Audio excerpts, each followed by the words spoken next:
What's up, guys? Jesse Burdick here for PowerWatt.com and Morning After Mobility, episode 21 of kind of the series that we got going on. Um, this one I called the old timey shoulder distraction, and the reason why I say old timey is not because I'm a prospector of any sort, but because this is one of the first mobility drills that I really ever learned. And that was a long time ago, it feels like now. This was straight out of the Dave Tate book of shoulder maintenance. I don't think it's an actual book. But if you followed his logs, back when he was a competitive lifter, this is one of the things when he was dealing with Dick Herzl and over there at Jump Stretch. Dick taught him and Jim and kind of the whole EFS West Side crew, and that really took their benching to kind of a little bit of a next level. What they're finding is their shoulders are just so bound up and so tight, and no matter what stretches they did or they tried back then, they were never really able to get any sort of better shoulder mobility, shoulder movement, etc. So what Dick showed them was just basically taking one of his bands, choking it to some sort of a pull-up or the top of a rig or something along those lines, bar, throwing your hand through it and just leaning away. Simply like this. So we have a jump stretch or any sort of like a 2-inch band. Wrap it around our hand. We're just going to go ahead and back up. And once we feel a little bit of tension on the band, we're going to go ahead and just relax. I've shown this a little bit in some of the other stuff, but it was usually accompanied by another band pulling me down, or voodoo on my elbow. This is basically just one of those times where you don't have the patience to put something else on, or your shoulders just need so much help that you can only do one thing at a time. So what I remember about this that I thought was so brilliant was if you can allow that band to kind of do the work, you're going to really be able to start to feel it relax. And one of the best things that I learned, this is by doing, is kind of getting this to relax the whole structure, and then I would do a couple of shoulder blade retractions, meaning pull my shoulder blade together. If you can kind of see that movement, none of it's coming from my elbow, it's all coming from shoulder blade. And then I would kind of lean a little bit further backwards, and I would get an even bigger pull, an even bigger release from this band.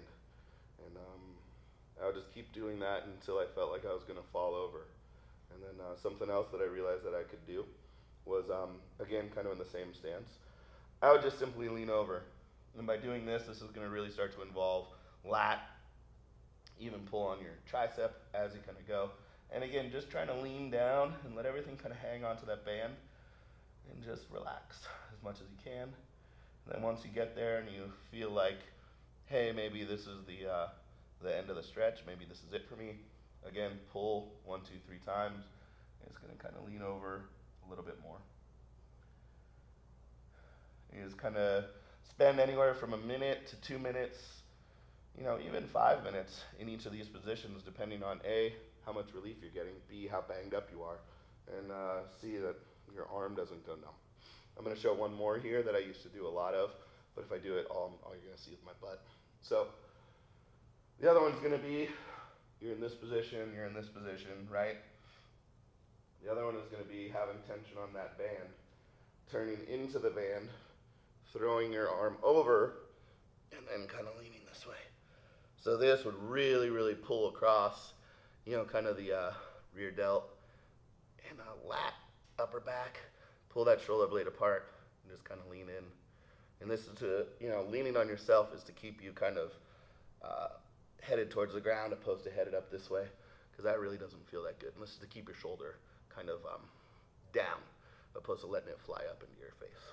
And again, you're just going to kind of hold that for as long as you can, for as long as your hand, arm, shoulder doesn't go numb, and as long as you don't feel any pain. What you're going to be able to feel is, we didn't do the old Kelly test retest, is you're just going to be able to feel that your shoulder is just floating a lot more. Your shoulder should float kind of in this in your socket, if you will. It shouldn't be kind of bound up, stuck one way or the other. And this really does this really, really well. One of the best ways to take care of just a shoulder that is no matter what you do, won't stop doing whatever it is doing. Just being able to kind of traction that out and almost pull that apart really almost resets it, if you will, and allows you to get in those positions that you want. And also allows you to feel like, oh man, while you're doing this, I felt I felt a big pain in my pec as I was going.